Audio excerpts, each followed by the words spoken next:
I guess the first thing is you're right about interest rates. They're on a virtually a 60-year low, I think, from what we can see. Secondly, Deputy Prime Minister is right that the obvious response, or at least one response, is for the government to be able to say, we need our exporters and the government needs to change the things that are within its control. So a high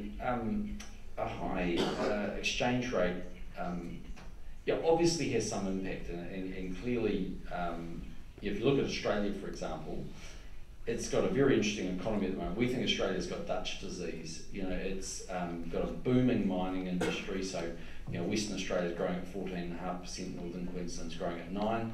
The rest of the states around Australia have got very low levels of economic growth, and that's because the exchange rate is so high. It's knocking its tourism industry, its general exports, and lots of other areas. So that's a problem. New Zealand's helped out in that regard because a quarter of our exports go to Australia, and the Aussie-New Zealand exchange rate is not only extremely stable, but it's been quite attractive from New Zealand's point of view.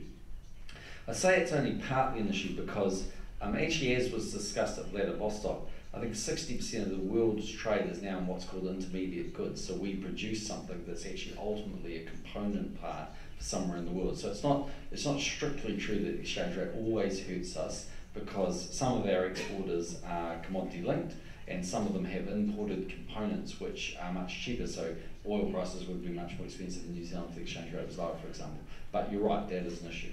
So that gets you to the last point of why is it there against the US, and it's fundamentally inherent weakness in the US economy, and the same is true in Europe, and a deliberate attempt to have an exchange rate adjustment through a quantitative easing policy that both Europe and the United States are following. So they can't engineer their exchange rates lower through monetary policy because their interest rates are basically zero. So the only way they can do that is through quantitative easing. And so the problem we've got is, we are sort of this very small chimpanzee against the 800-pound gorilla, and the 800-pound gorilla is weighing very heavily on our currency, and I don't know quite how to change that. So even if the government said, well, look, we want to have a lower exchange rate, how could we do that? And the answer would be we'd have to move away from a floating exchange rate. We're a massive capital importer. We don't have the luxury that some countries have. And if you look at what's currently costing the Swiss National Bank, New Zealand cannot afford to follow a policy like that. It's inherently very risky. So we've got a new Reserve Bank governor coming on board very soon. He's in the process of having to renegotiate the policy target agreement. So how inflation is measured in New Zealand with the Minister of Finance, but the early advice I've had is it's very unlikely there'll be significant changes to that policy targets agreement. So if there was an easy way of moving our exchange rate down, certainly New Zealand US exchange rate would certainly do that, but I don't think it's easy, and it's really been true here in Japan. I mean, I first went into the foreign exchange markets back in the mid-1980s, and from memory, the dollar-yen rate, US yen rate was around about 300. And today we're at 78 or 79 or whatever we are.